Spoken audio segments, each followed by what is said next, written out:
Good afternoon in Palo Alto. Good morning, good evening to you, wherever else you may be joining us from. I'm Roland Green, Director of the Stanford Humanities Center, and it's a pleasure to welcome you to today's event, our first major gathering of the year, which is part of the lecture series, All This Rising, the Humanities in the Next 10 Years.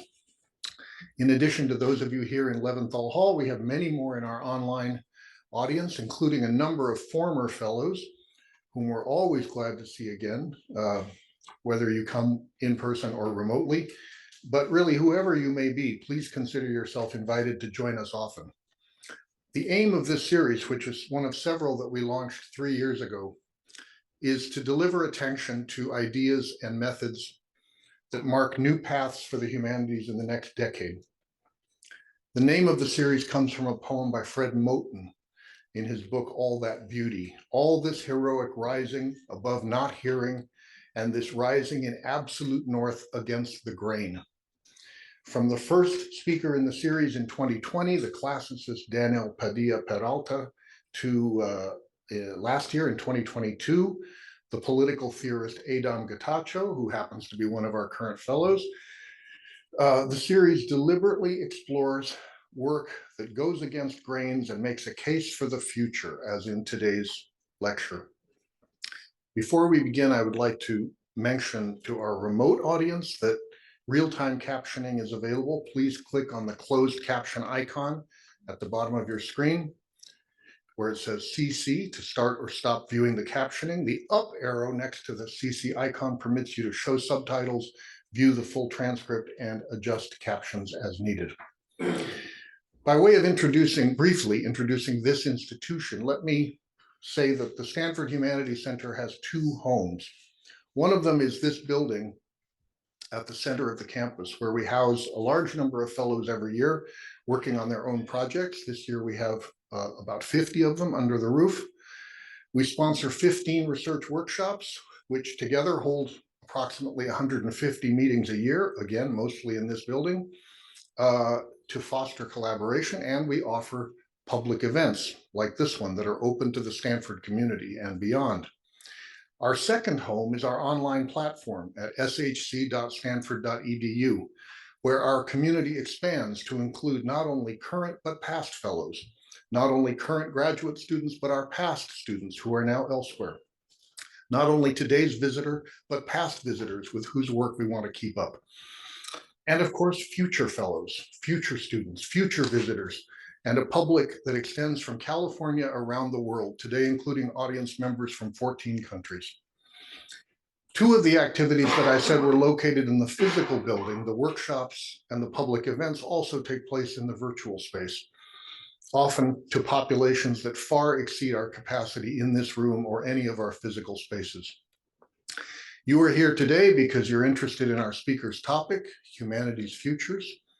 So when this event concludes, you may wish to visit Arcade, our digital salon featuring high-quality intellectual work in open access format, and look, for example, at the future of the public humanities, which is what we call a colloquy, that is a collection of recent articles, book chapters, interviews, videos, what have you, on that topic.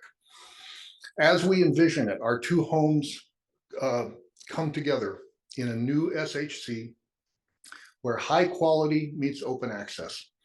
Only this year's fellows have keys to this building, but whoever you may be, you have a key to our virtual home at shc.stanford.edu, and it's open 24/7 for you.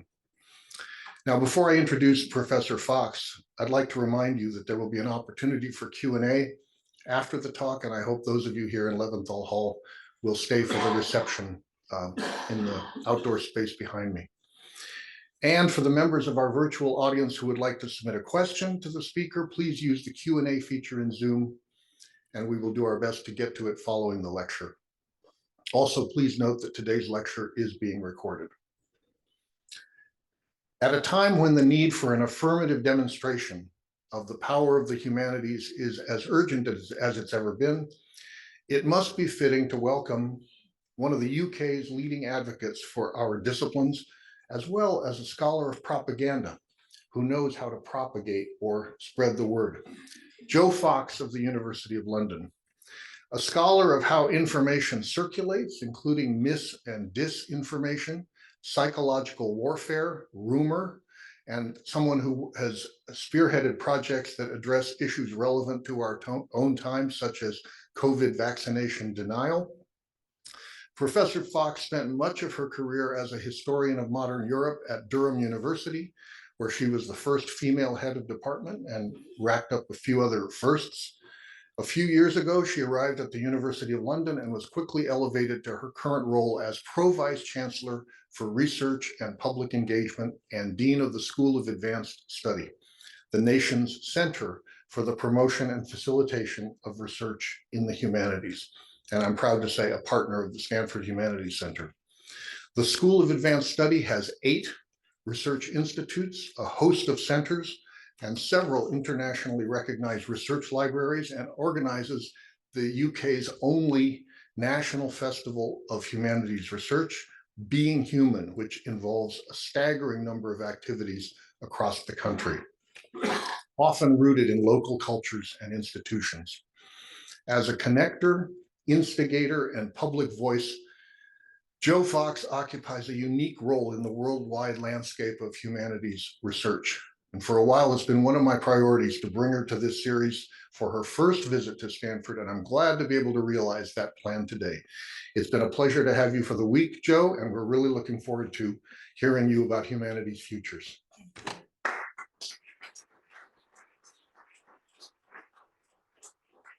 Well, thank you so very much for inviting me here and for such a generous introduction. I've drawn considerable inspiration from the work of Roland and his team here at the Humanities Research Centre, particularly in such a clear articulation of the contemporary challenges we face as humanists, its position at the cutting edge of humanities through initiatives such as CESTA and Arcade, which I think is absolutely incredible, and in its progressive view of where humanities should go in the future. So the school, Roland, is really honoured to be a partner with this institution. It seems especially fitting then to address the subject of the future of the humanities here today. Today, I'd like to interrogate the notion of a crisis of the humanities and to examine whether there is indeed a crisis at all. If so, what characterizes it, why it has emerged in its current form, and most importantly of all, what we do about it.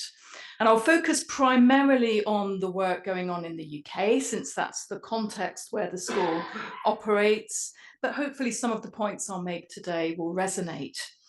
Many of the things that we do in the school in promoting the humanities are a product of collaboration. And that's why it's such a pleasure to be here in Stanford to learn from you, just as we've learned so much from others. And that's where humanities is especially strong. Where it's less strong is the ability to speak with one voice about the challenges and opportunities ahead for the future of our disciplines. And this is now an urgent need. Turn to my first slide. Some recent headlines from newspapers in the UK and the US. I'm sure you'll be familiar with articles of this kind. Contrast these headlines with my experience attending a recent dinner of Britain's top entrepreneurs and leaders. Our subject was the UK's economic growth over the next decade. The guests included diplomats, luxury and lifestyle gurus, bankers, investors, those working in fintech and AI, top-end hoteliers, business analysts, publishers, leaders in the energy sector, and inventors. I sat at a table of humanities graduates, English literature, modern languages and cultures, several were multilingual, classics combined with Caribbean studies, historians. We spent the next 2 hours debating the implications of generative AI, whether business or government was the progenitor of change, the right regulatory environment for entrepreneurship to flourish, incentivization, investment trends, communications and marketing. Well, that to me was the living proof of a report in 2022 by the British Academy that discovered that the arts, humanities and social science graduates predominate in 8 of the 10 fastest growing industries in the UK, and that 6 of these industries derive 2/3 of their graduate workforce from our disciplines. The report also revealed that the UK employment rate for arts, humanities and social science is a mere 1% below that for STEM disciplines, and that the average UK annual wage growth in communications, English, history and philosophy is in fact higher than in physics and in business, although admittedly that trend is not replicated in the US, with business majors starting with around 26% higher salaries than humanities majors and progressing to salaries that are 51% higher. Economic gain tends to be cited among the key factors determining student choice. And arguably, why shouldn't students ask that question? But earning power, while critical, is not the whole story when it comes to motivating Gen Z and Gen Alpha career choices. Purpose, meaning, creativity, making a difference, all feature highly. And few would argue that comparatively low-earning professions do not make a social contribution of the highest significance. NGOs, charities, heritage preservation, care work, teachers, community workers, you really could go on with those. But perhaps most significantly, there is a growing recognition that with the destabilizing effects of AI on the future of work, we do not have a clear path to fully understanding future needs.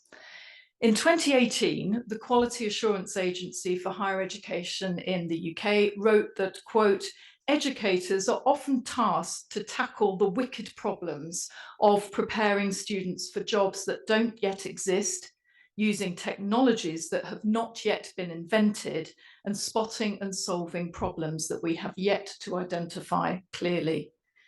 If anything, since the production of that report, matters have become even more uncertain. Just this month, in a Higher Education Policy Institute report, Chris Husbands, who's the Vice-Chancellor of Sheffield Hallam University, reaffirmed that the only certainty for the future is further change. This makes it nearly impossible to make secure predictions about skills demands and possible shortages over the next 30 to 40 years. If there's any consensus at all from business and industry around future needs, and a good starting point here would be the World Economic Forum's 2023 Future of Jobs report, for example, then requirements cluster around skills such as agility and adaptability, problem solving, flexible and critical thought, collaboration, communication and leadership, persuasion and negotiation, the ability to learn new skills quickly, creativity, imagination and curiosity, entrepreneurial spirit. That is a list that looks almost like a prospectus for a humanities-based education. And it's that recognition that is now resulting in calls from across the political divide in the UK to invest in the humanities. The former UK Conservative Government Universities Minister, Joe Johnson, famous brother, recently remarked that, quote, a humanities training may not pay back most quickly in the workforce, but it's more likely to provide resilience and longevity for longer term prospects. That resilience and longevity was behind recent comments by Andy Haldane, the Bank of England's former chief economist, that dwindling numbers of people studying arts and humanities is, quote, a big mistake for the jobs and skills of tomorrow. Now, although much of the discussion of future skills needs centre on technology, technology is not quite obviously the only driver of these skills needs, with the UK's Innovation Foundation, Nesta, identifying 6 other critical forces: environment, urbanisation, globalisation, growing inequality, political uncertainty, demographic change, all areas that in the past and continue to benefit from arts and humanities interventions, especially in dialogue with one another, especially in dialogue with social science and STEM. And it's critical, I think, that we do not pit our disciplines against one another for precisely the reason that the major global challenges require deep collaboration and interdisciplinary approaches. And the arts and humanities contributions to these challenges and many others are well documented. In the UK, we document them and capture them through the Research Excellence Framework. It's an exercise that takes place every 7 years to peer assess research outputs, research environment, and the impact of our research in every department and every discipline. And the 1,578 impact case studies submitted in the arts and humanities provide firm evidence of the very significant impact of our research on the economy, society, culture, public policy, services, health, production, environment, international experience, international development, and the quality of life.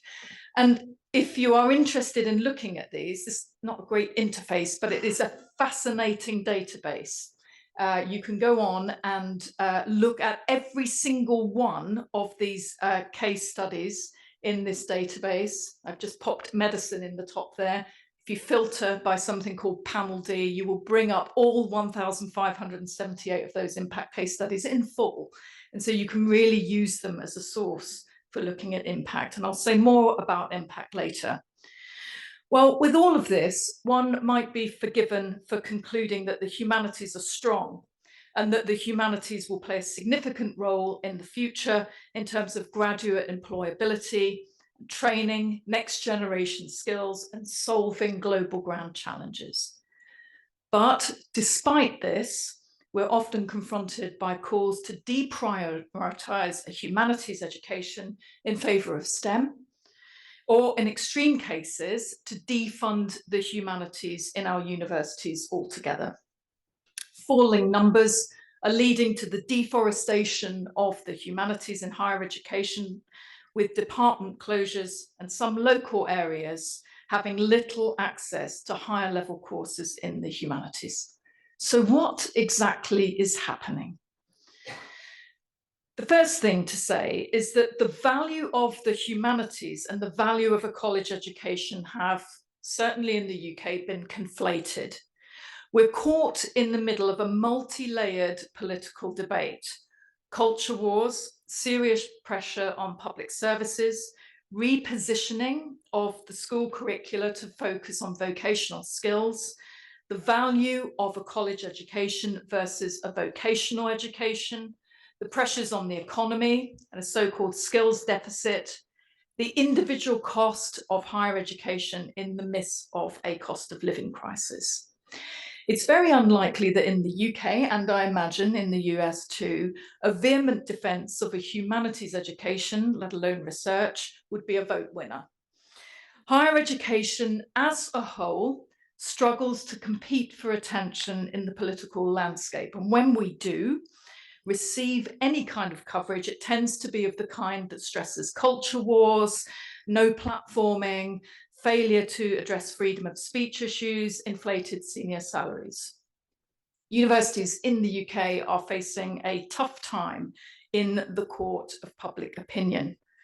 Now, that is not to ignore some of the challenges our universities need to address. But serious journalism on the funding crisis in our university sector fails to break through. That is, in the UK, that fees for university are capped by the government at £9,250. That has been the case since 2017, and those fees are due to remain there until 2025. So that is a decline in real terms, and it's causing some of the problems in our departments. Even so, the issues facing a new government of any colour in the UK's general election next year are so significant that universities will have to fight for their place alongside regional inequalities, the difficulties facing the National Health Service, rundown public services, the attempt to grow the economy in an environment of the highest taxes for 70 years, rundown public services, and the continuing effects of the UK's departure from the European Union. And that's important context for understanding the ways in which a humanities education is perceived in political circles. And even when we do gain access to the corridors of power and have an opportunity to make our case, it's clear that a humanities education as it's currently positioned is in particular a nice to have and not a must. Take the experience of the Oscar-winning director of 12 Years a Slave, Steve McQueen, who was invited to meet the then UK Prime Minister David Cameron to talk about education. As The Guardian reported, McQueen duly spent 10 minutes with the Prime Minister talking about the need for a renewed focus on the humanities in schools and universities. At the end, Cameron distractedly said, "Oh yes, the arts, you should talk to Sam," his wife, about that. She's interested in all that kind of thing. This is despite the UN estimating that the creative industries contributed annual revenues of $2 trillion and provide for 50 million jobs worldwide. So if, despite the overwhelming evidence to the contrary, the whole narrative about the humanities education is constructed around futility, esoteric subjects that do not correlate to the so-called real world, with little practical contribution to society, little economic return to graduates, infused with an ideological zeal to indoctrinate, or simply portrayed as a nice to have, coupled with a de-emphasis in the school curriculum in favour of STEM and vocational subjects.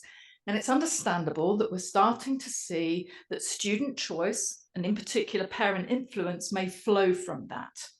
And it's fair to say too, that the student expectations of a college education may change, and we have to accept that too. This may be the reason that many humanities subjects seem to be attracting fewer students. But I think that in the US, you can take some heart from the growth and flourishing of the humanities in community colleges. Let's not forget the importance of that.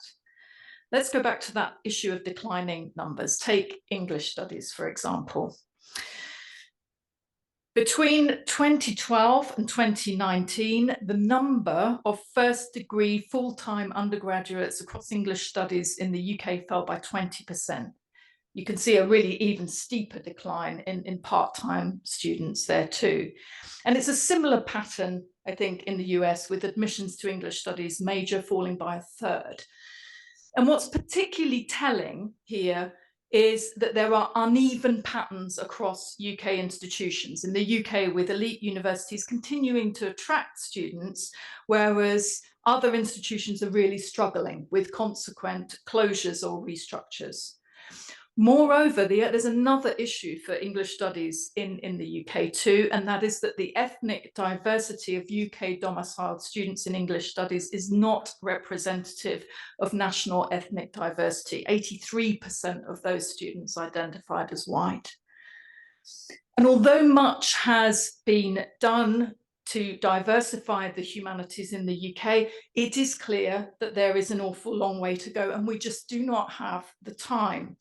There is a real and imminent danger that the progress we've made to democratize the humanities and promote social mobility will be lost. a number of humanities departments that provide for local students in the UK who cannot afford to study away from home are being closed due to dwindling student numbers and the real-term decline in student income.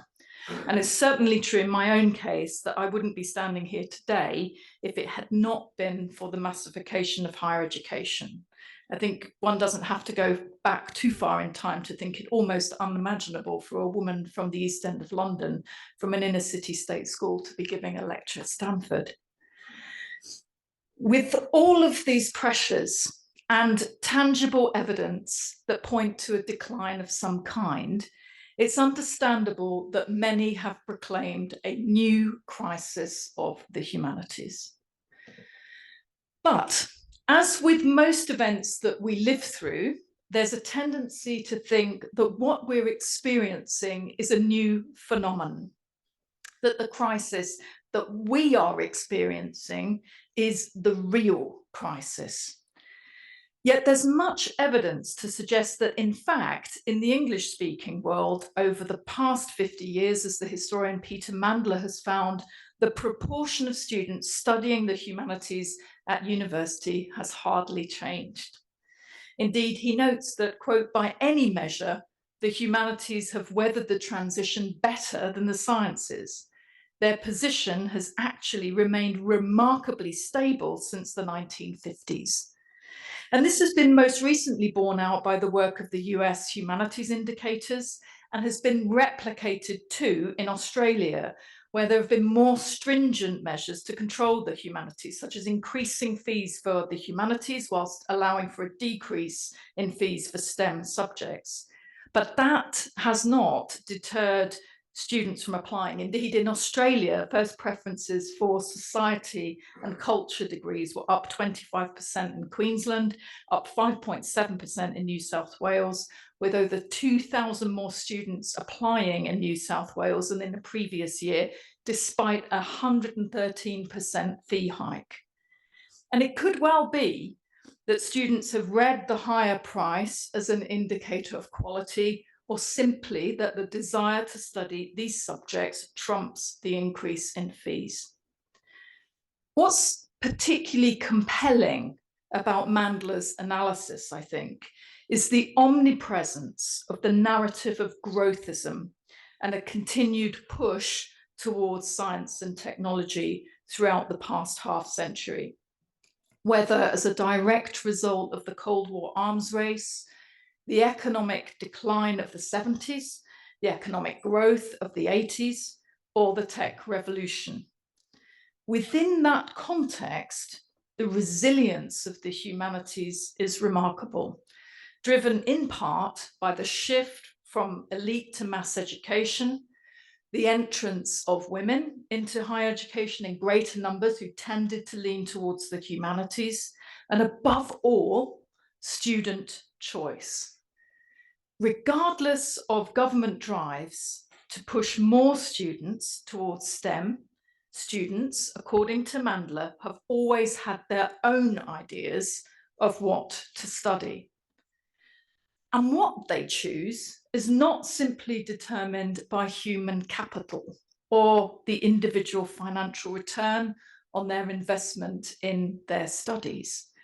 Rather, as the economist Ross Fine has argued, choices are dependent on, quote, a complex set of influences, experiences, relationships, and developments that are rooted in the family and probably start quite early in an individual's life, rather than related to simple, well-formed calculations for the future monetary costs and benefits made near or at the end of high school. As a side note, there's also the possibility that this obsession with economic growth in the form of increased GDP is beginning to wane. More are actually beginning to question the need for unending growth, particularly in terms of future environmental stability, and our curricula and research would do well to start to adapt accordingly. But where Mandler has focused on the period of mass expansion in higher education from the Second World War onwards, others have pointed to a far longer history of the trends that Mandler identifies. In The Permanent Crisis, Paul Reiter and Chad Wellman point to debates over utilitarian, skills-driven curricula and a questioning of humanities education on this basis from the early modern period onwards. Indeed, arguing that there's no linear progression of the humanities to now, just as there is no singular definition of the humanities have ultimately benefited from transformation, disruption, constant reinvention in response to a permanent sense of impending crisis. They go as far as to claim that, quote, humanities scholars felt threatened by the very processes that supplied the means for modern humanities to flourish, such as institutional rationalization, controversial, and the democratization of knowledge, less so. If anything, they argue, it is the knee-jerk reaction to perceived crises and the concomitant justification for the existence of the humanities in utilitarian terms, in their words, the act of over-promising what humanities research can deliver, that has caused the issue.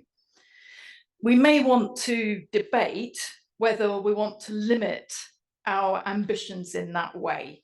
I'm not convinced at all that we have overpromised. And in fact, as I'll argue later, I think that there's significant evidence that we've delivered a lot. Rather, the context in which we've delivered that has changed, as it has always changed around us, and to which we've adapted time and again, and to which now we must adapt again.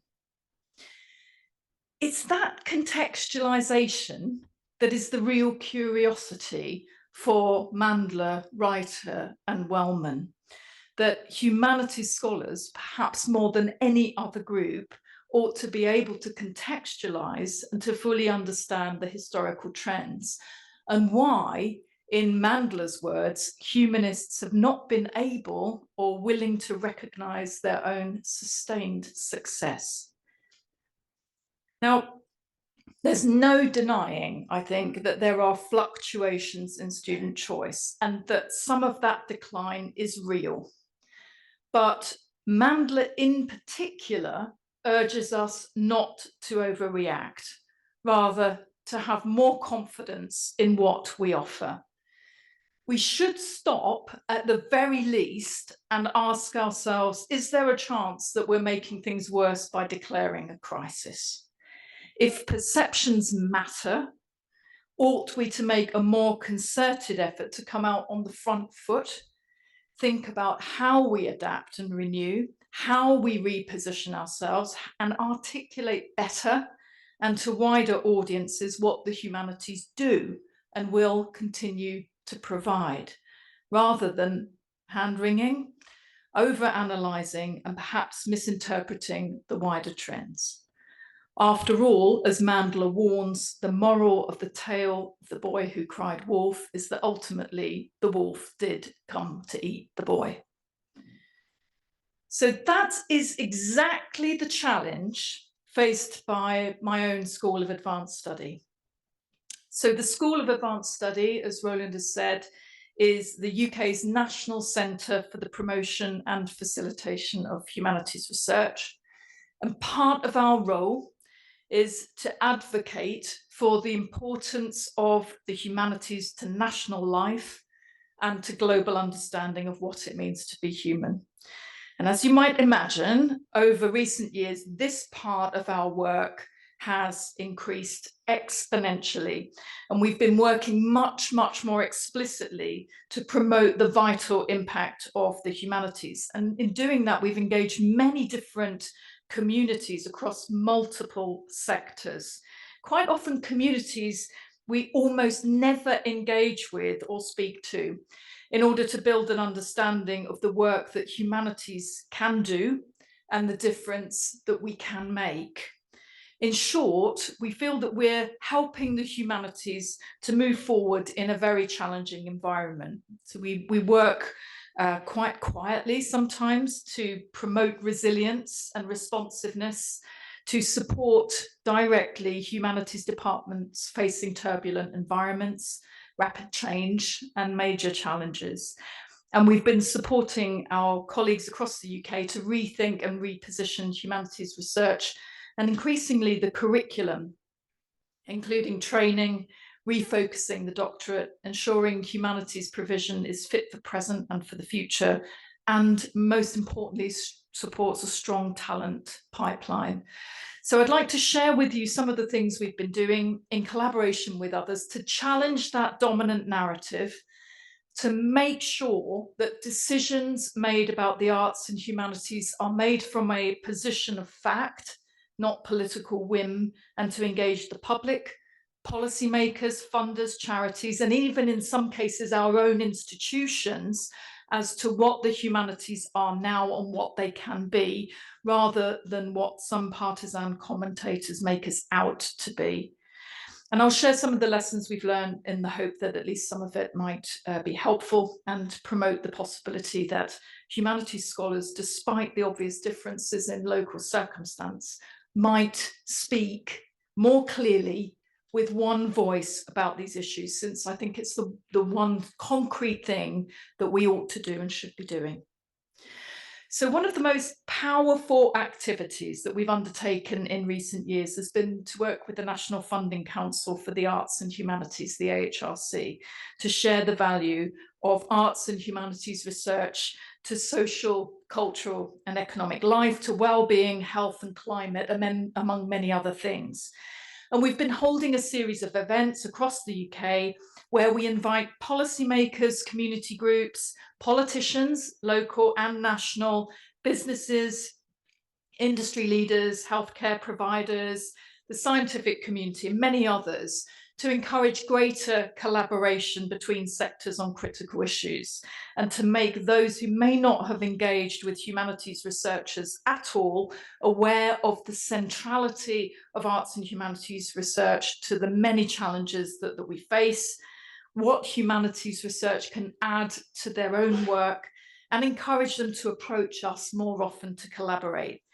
Now, part of the idea here was to showcase what can be achieved in the arts and humanities, even in the context of relatively modest investment. This is a map of UK government funding for research. All of the blocks contain all of the research from the UKRI, that's UK Research and Innovation.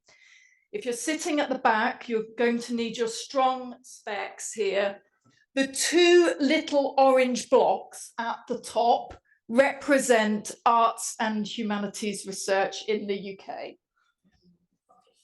Of all of that funding, those two little blocks, orange blocks at the far top corner, 68 million out of nearly 8 billion, represent the Arts and Humanities Research Council.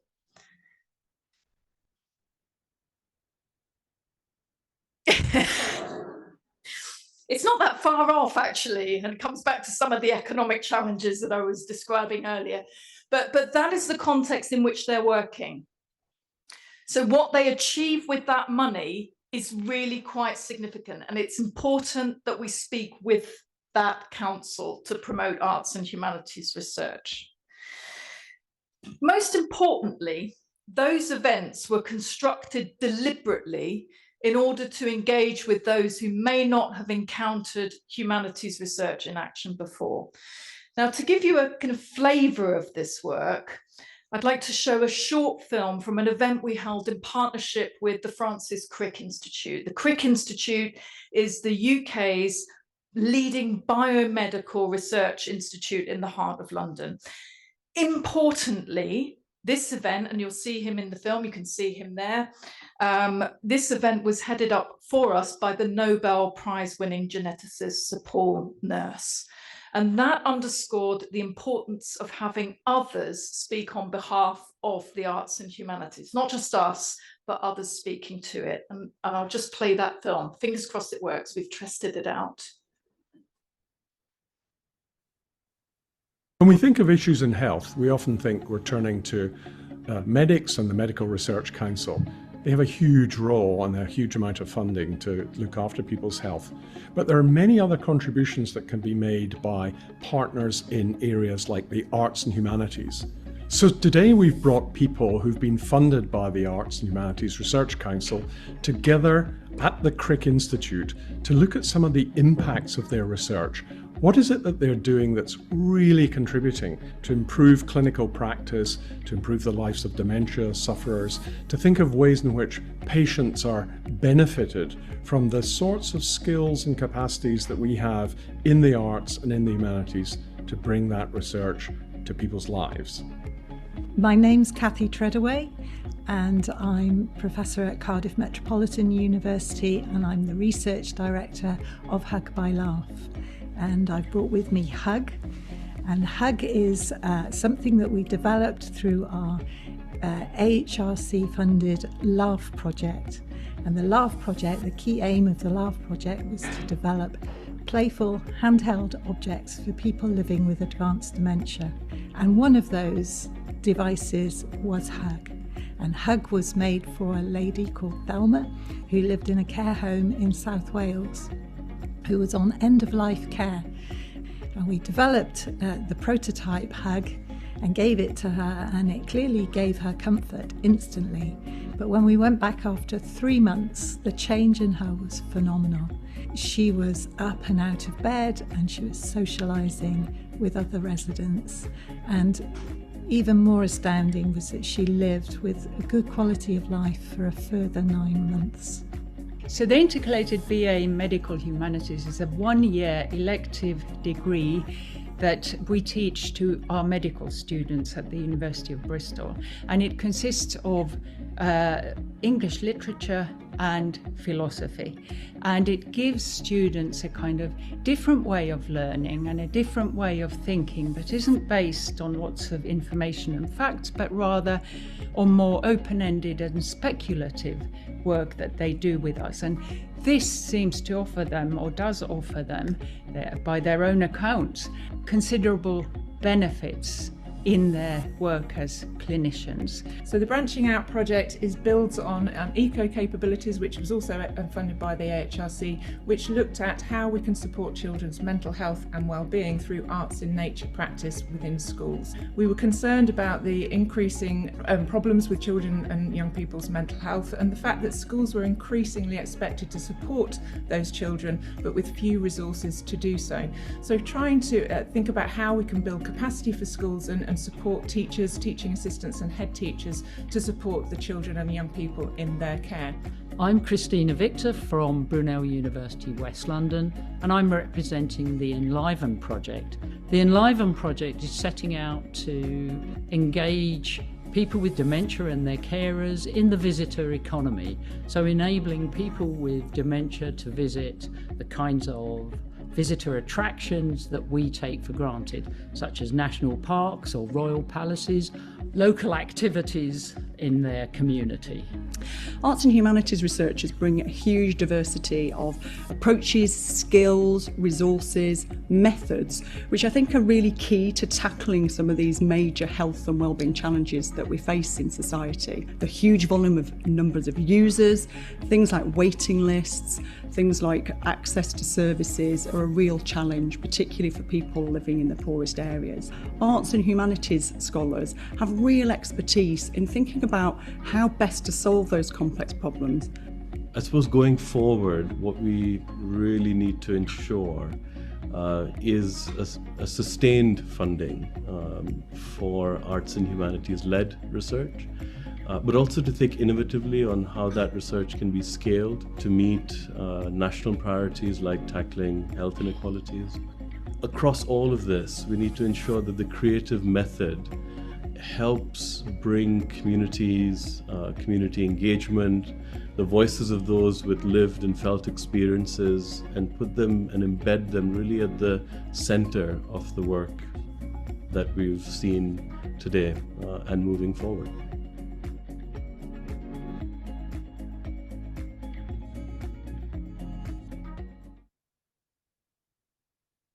So So much of the work that we were able to find to make this kind of case for the arts and humanities, and we've done it in lots of different areas. We're going on this year to do sessions like this on economy and industry, on climate and on the creative economy. A lot of that evidence was surfaced in the recent research excellence framework I mentioned earlier. This is the UK-wide assessment of research activity that drives the award of government funding to institutions. Well, 25% of that assessment in every department focuses on evaluating the impact of research. And when impact became part of the assessment, there were many that stood in line to condemn it. Among them, Stefan Collini, who anticipated that the likely outcome of this measurement would lead to scholars, quote, becoming door-to-door salesmen for vulgarized versions of their increasingly market-oriented products. That's pretty damning. Now, admittedly, the criteria for assessing impact have come a long way since Collini wrote this in 2009, and it's about to go further still to encompass public engagement. And the effects of this have obviously been ameliorated by the fact that the assessment is conducted by us, it's conducted by our own peers. But I would argue that these pessimistic interpretations of assessing the impact of our research have been overstated. Humanists, as you've just seen, have more than held their own in this exercise. They have not perverted their research in pursuit of impact. Rather, the value of humanities research to society, the richness and diversity of our research into human activity that Collini feared would be lost has been made visible. And that it has is vital. It's aided us in defending the humanities and furnished that case with real evidence. It's been absolutely critical to securing investment in arts and humanities research for the AHRC and others. And most importantly of all, it's enabled arts and humanities scholars to apply their research with wide-ranging effects on the quality of life, as you saw in that film, for many, many people. And without that powerful case, we'd find it even harder to win the argument that the humanities are relevant and deserve the attention of the next generation. Our work in public engagement, I think, is a case in point of why we should share what we do in the humanities with others, what we do best, I think, right across our universities, right across our campuses, right across our sector and beyond. Particularly how to work with hard to reach communities, how to work in interdisciplinary ways, storytelling, creativity, ethical and contextual depth. Well, the work that we do in public engagement and public humanities is really important for this. And Roland mentioned our National Festival for Arts and Humanities Research that takes place every November. It's about to start again in the UK, and it showcases and involves the public in participatory research through free events and activities right the way across the country. And I'll just show you a short film about the kinds of work that it does.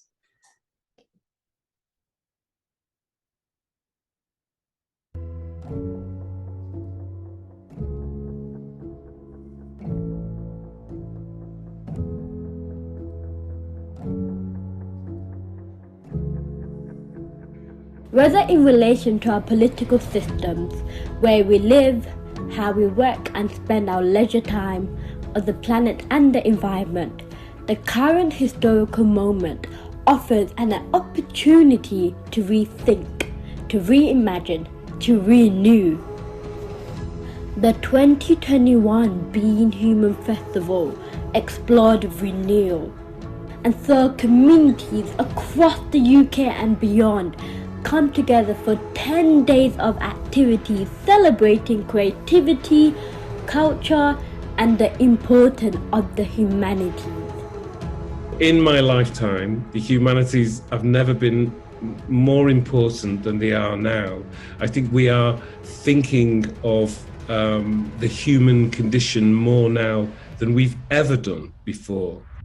thousands of people came along to local events and tuned in from home, sharing conversations and perspectives and forging collaborations and connections.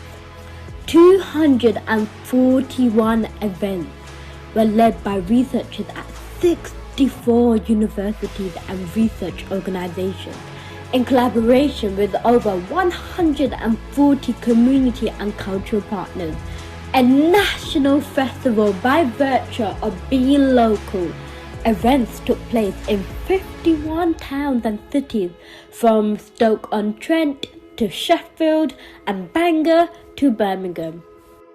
Event organizers adapted to our new world, bringing research and ideas to life, both online and in person, through immersive performances, shopping centre pop-up, museums takeovers, creative workshops, installations, exhibitions, walking tours, discussions and debates, all delving into issues and ideas shaping our world today, from the legacy of the COP26 climate conference in Glasgow to the effects of coal mining on the landscape, people and wildlife of South Wales.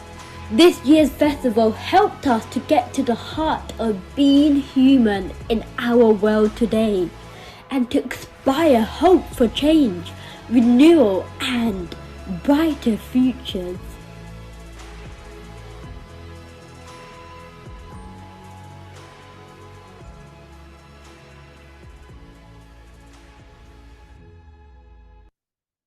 Well, one of the most important aspects of this is it allows us to build on existing public interest in the humanities, because here the humanities are not in decline.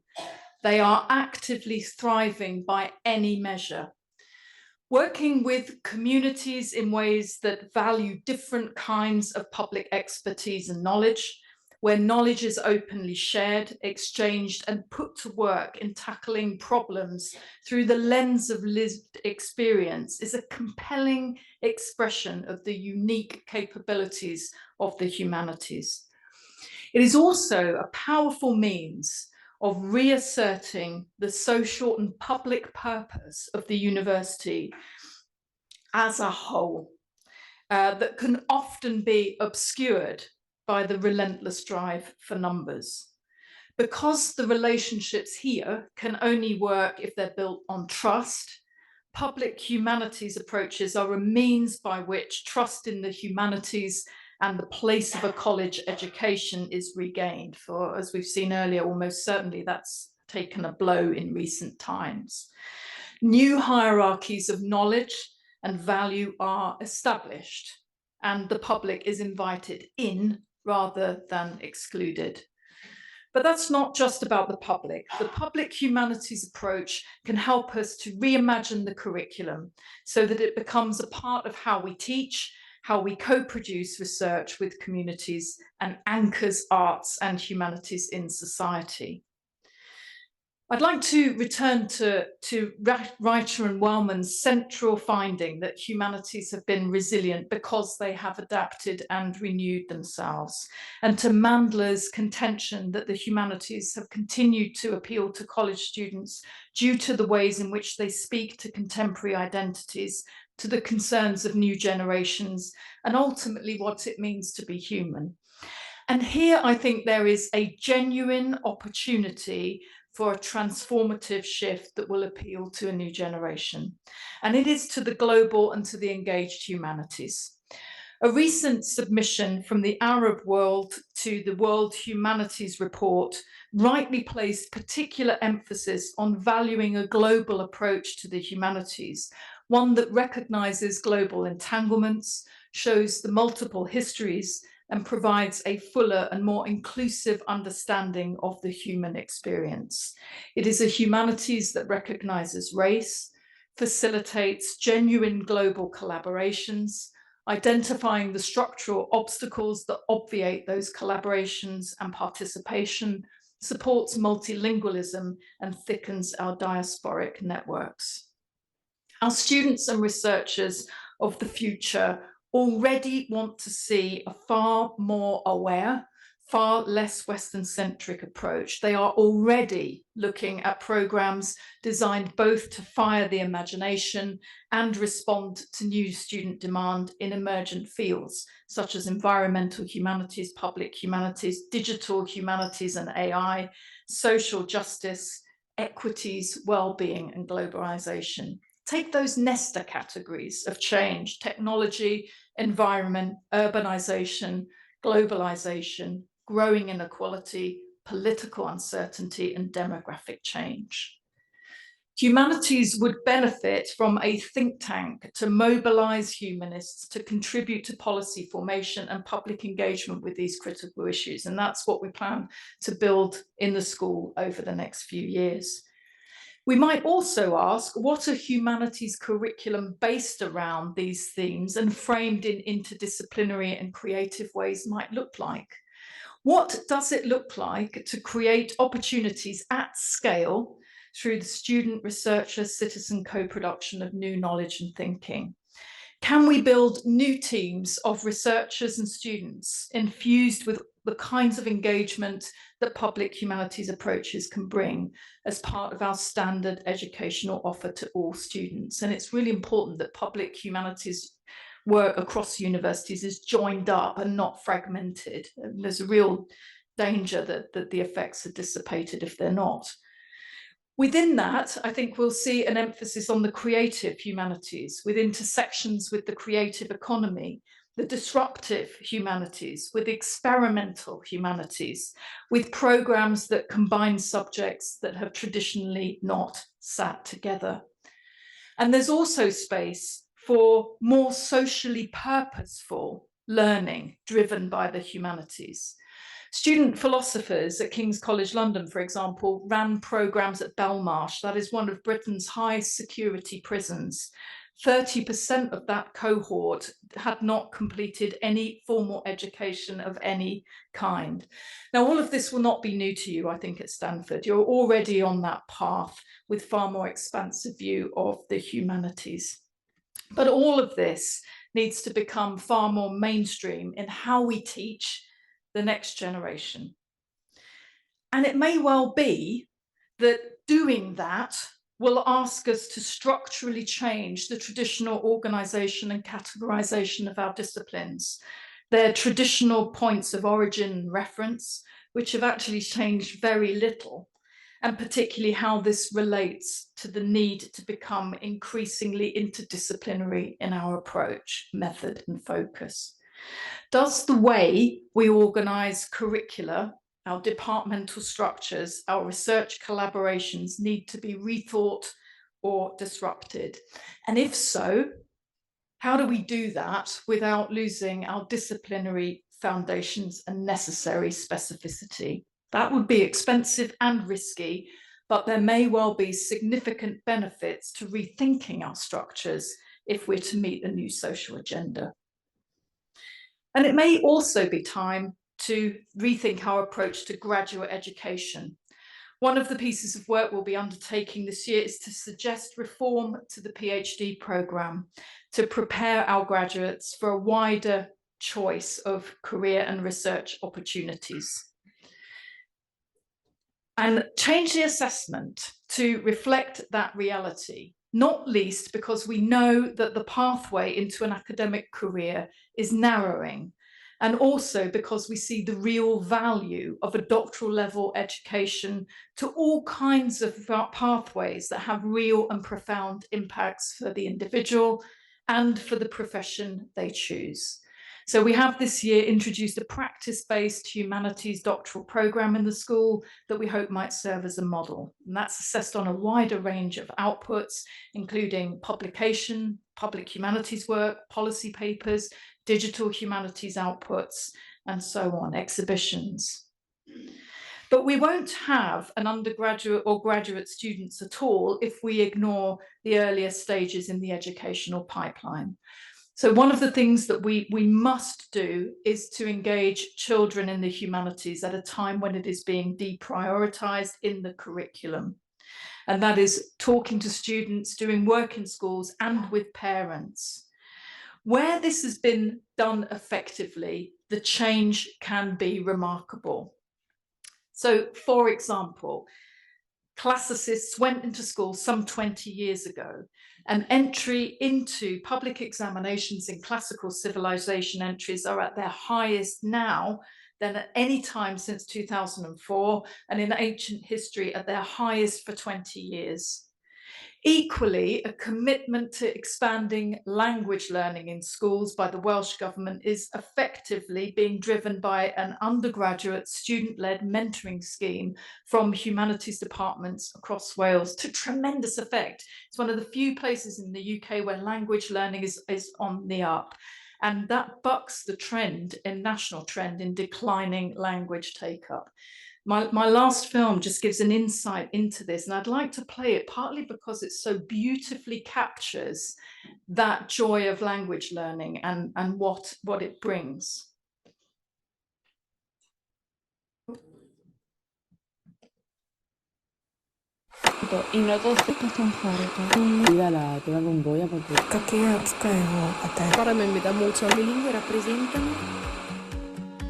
From the very beginning, we seek out ways to communicate with the world around us. We learn to play, to laugh, to walk and to talk, and sometimes to say nothing at all. We seek out ways to express ourselves and to understand. Simple gestures, a smile, a frown, a thumbs up, a wave, connect us to the world around us. Hello, hello, bonjour, kaixo, shalom. So many ways to offer a bridge between you and me. The world can seem like an infinitely vast land, full of peoples and places that we may never reach nor understand. But luckily for us, the world is right here, in every single country, in every single town, in every single school. The world makes its mark on each of us. Look around you, listen to the sounds, savor the tastes, and embrace the vastness of this place we call home. With MFL mentoring, you'll discover that this is not just Wales. This is the world. MFL mentoring, opening doors to other worlds. Let the journey begin. I want to conclude by returning to the fundamental values of a humanities or liberal arts education, because engagement with all of these things contributes to an active thinking citizenry. And that should not be confined to the few, but open and accessible to the many. There is a real truth to the value of a humanities education and humanities research to speak to the tangible citizenship and to help us to ask and answer the difficult questions that are required to sustain an active democracy, questions around social justice, freedom, liberty, equality. What is the human approach to social media, disinformation, freedom of speech, the intervention of AI on society, the ethics of how we act and behave? And these questions remain of intrinsic worth to our future and of profound importance to students and indeed the wider public. And these are issues to which humanities are ideally placed to respond. Let's not lose sight of that when we come to make the argument about why we should continue to teach and to fund humanities research, not solely focused on the economic return of a humanities degree, but the societal return to ourselves and to our communities, to our governments and to the world as a whole. It may indeed be better to demand that, as Jonathan Grant has recently argued, that our graduates leave our programs not simply work ready, but world ready. And a humanities in education would play a vital role in making that possible. And this brings us back to the fundamental purpose of what a university is for. And we cannot lose sight of that.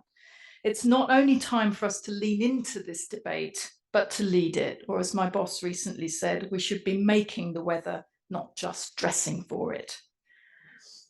There's still much for us to contemplate here, I think, as we work together to future-proof the humanities, whether locally, addressing particular local circumstances we face, or together and as part of a much wider global community of humanists. I do not for one moment underestimate the scale and complexity of the task, but the humanities are ideally placed to respond to it. We need to continue to gather and disseminate the hard evidence for value and meaning of a humanities education. Projects like the Humanities Indicators, the British Academy work in the UK are hugely important for doing this. But we also need to deploy all the arguments at our disposal and not see those arguments as being diametrically opposed to one another. Economic and social value coexist with the ability to interrogate the meaning of life. It is acceptable for students both to consider the economic return on their studies and that their education will prepare them to be an active, engaged, informed and thinking citizen. It is our job to justify to government or to funders the impact of our work on the challenges we face and to argue for the intrinsic value of firing the imagination and creativity and how the humanities engender a love of learning, how the skills fostered by the humanities are valuable to the future economy, to an individual sense of self, and to a new generation of graduates and citizens that are world ready. Our argument is multifaceted and it needs to be. But to make that argument, we need to be bold, we need to be more optimistic, to push forward change and emerge from this current moment with a much more robust and confident sense of self, one that we consistently and emphatically project in our own institutions, publicly, in our schools, in our civic engagements, in our many interactions with business, the arts, our communities, and wherever our work touches. For if we do not do this, this crisis of the humanities may be all too real, and it may well be the crisis from which we do not recover. Thank you.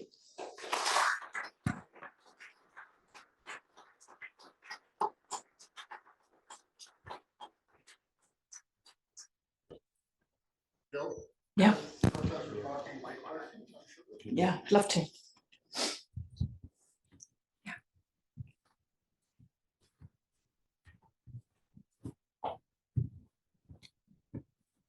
Professor, thank you for an outstanding lecture. Thank you. On one hand, I'm so happy to see your research says more people are studying humanities, including women, okay? So we have in democratic countries like US and UK, we are part of an egalitarian society. Some people believe untruths, lies sell better, okay? Some people believe bad news sells better, okay? That's the magazines you are quoting. And in totally, what you're saying, what we have seen is the humanities and art help us build peace, unity, and prosperity of the human community around the world. Now, the question is, how can the young students and all of us change the minds of the vocal few? Now, it's not the silent minority, so that those guys in power don't screw up the budgets and make it bad for everybody forever. Thank you. It is the million-dollar question. I mean, that is really the difficult thing. And that is why you need a multifaceted approach to this. It's not going to be done by one big campaign. It is going to be done by 1,000 interventions everywhere, where we mobilize our networks, our connections, our influences. I've given you a snapshot of the kinds of work that we do, but it takes place on multiple levels. So we've started to do things like cultivate relationships with journalists. Where we can, we make contact with sympathetic politicians, get them to speak up in the House of Commons, the House of Lords. We work with communities on the ground so that they're speaking on behalf of us and for us. That can be our colleagues in STEM, that can be people in community groups. After time, and it's a really difficult one because we don't have actually that much time, but it has to be done by 1,000 different ways. But one of the things that we know isn't really working is we produce a lot of data and reports, but no one's really reading it. It is a hearts and minds exercise. And we've got to get people who are trusted and listened to right the way across our community speaking on behalf of us. When we speak, it doesn't always resonate, but when others speak of the work that we do, it does. So it is a really challenging question. And you can open a newspaper pretty much any day of the week, and there will be one of these stories. But just to give you a tiny bit of consolation, one of the things that I've routinely done since I've been doing this job for the past couple of years is to track the comments that sit underneath the articles, and they're changing. They are changing in nature. They are changing from great, get rid of the humanities, we don't need these kind of college degrees, to actually, we value literature, we value poetry, we value culture. And these are in even some of the most sort of hardline newspapers and so on. There is some kind of shift. But I think we have a duty now to make this our key job, is to try to use whatever networks, connections that we have to make sure that people understand what we actually do, rather than what these commentators say we do. They're different. They're different.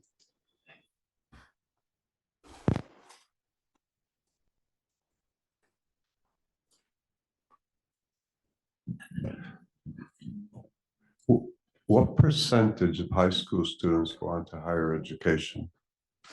The target in the UK is 50%. It's roughly around the 40% mark. So it's a good proportion. There was a big drive in the 1990s under the Blair government to push up the numbers into universities. So it's quite high in the UK. What are you doing about the other 60%? That is a really good question, and that is why the social mobility comes into play. There are lots of pieces of work that universities do across the piece to get students to apply for higher education. They work with schools, they work with local communities, they try and find different pathways for students to access higher education. That work's been going on for about 10, 15 years in a really serious way. Most importantly, what we do in that area is overseen by government. Universities are judged on the work that they do in that area. Are vocational schools considered higher education? Yeah, that is a big debate in the UK right now. There's a big drive towards internships and apprenticeships and vocational education. And to kind of balance off the numbers going into higher education versus vocational, it hasn't stemmed young people's desire to go into universities, I have to say. But you need carpenters, electricians, plumbers, right? The world needs that. Yeah, and that is also catered for in the UK system. Yeah. Yeah, hi. Thank you so much for the talk. I would like to flip the humanity crisis around and say, I think I'm a technology person myself. I spend a lot of time with AI, and I think there's a massive crisis. But the crisis is that there's a thirst for understanding what is human when it comes to AI. For example, one of the biggest questions in let's say ChatGPT and those types of technologies is, okay, how do you even judge if it does a good job in summarizing a novel? What does that even mean? So any meeting I have ends up with questions like that. So there's a thirst for knowledge, and I feel like the problem is a little bit the university and all these compartments. Like, you're the humanities, over there's the tech people. What can we do to cross those barriers? Yeah, this is what I was talking about, the structural challenges and how we need to start thinking, and we do think in interdisciplinary ways. I don't want to say that that isn't happening. That is happening all across the place. But the structures sometimes push up against our ability to be able to talk to one another around a theme like that. And that is an absolutely critical one, where you need to bring together the right people to tackle the challenge. Now, that will be humanists, that will be technology experts, they will come from all across our disciplines. And I think that there is an argument to be made for doing more to break down those disciplinary boundaries. Certainly our philosophers in the school are deeply engaged in AI and have been leading some of the debates about what it's going to mean ethically. Yeah. What are the ethics around AI? Where are the ethical parameters? You need to have a diversity of expertise in the room for all of these global challenges. You know, AI is one, but that was the point I was trying to make around what do we do structurally to enable us to focus down onto themes in that way. It is really difficult. Sometimes we just stay in our silos, and it has been that way for a long time, but that breaking down, whether it's research or teaching or collaborative teaching or exposing students to different kinds of interdisciplinary work, courses, modules, programs that take that approach, I think will be one of the key future developments in the humanities, and it's a really important one.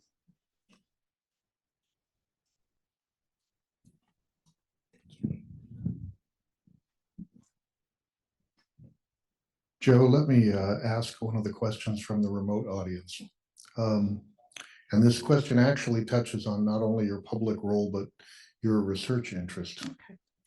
As political polarization has elevated rhetoric over cost-benefit analysis in politics, should we humanities scholars be teaching rhetoric differently and seeing the role in rhetoric in society differently as a kind of the need for a kind of post-rational study of rhetoric? Yeah, that's a really good question. And interestingly, this has been at the center of a debate. We have a very, very popular podcast in the UK called The Rest is Politics. It's chaired by Rory Stewart, who's a former Conservative politician, and Alistair Campbell, who was the head of communications under the Blair government. And one of the things that they've argued recently is that we need to be paying much more attention to rhetoric, both in terms of public life and in terms of our education system. So the question that they were posing was looking at rhetoric, how rhetoric has changed in public discourse and public life, and how we don't do enough in schools and universities to train people in using and understanding rhetoric. It is right at the center of one of the debates that is very live. So I absolutely agree with them and with the broader trend in that debate that is something that our education system needs to do as a matter of urgency, and it's something where the humanities plays an absolutely critical role. We have time for one more. Yep. Thank you. I teach here at Stanford, but for the last month I've been at your institution in London. Here's my Warburg Institute tote bag to prove it. Yay! Fantastic. Yes, and just on Monday, in a lovely lunch on Russell Square, I spoke with one of your graduates who bemoaned endlessly at the political correctness that was in your department. And he now has a daughter currently in your school, and he told her explicitly, if you want to get an A, you start every essay with white men are bad, gay white men aren't quite as bad. I don't want to dwell too much on that, but given the importance that you point out of dealing with a culture, especially in the United States, with great political and religious and other diversity, do you really think that the humanities departments, yours, Stanford's, and others, accurately reflect a broad enough range so that students not only see other views, but actually interact with them, maybe even learn from them? I think that there is a job of work to be done across universities generally about the importance of the diversity of views and the interactions between them. Because if universities fail to become a place where those issues can be debated and uncomfortable issues are confronted in that environment, if that's not happening there, where? And so I would like to know more about what you've just said about going on in my own institution.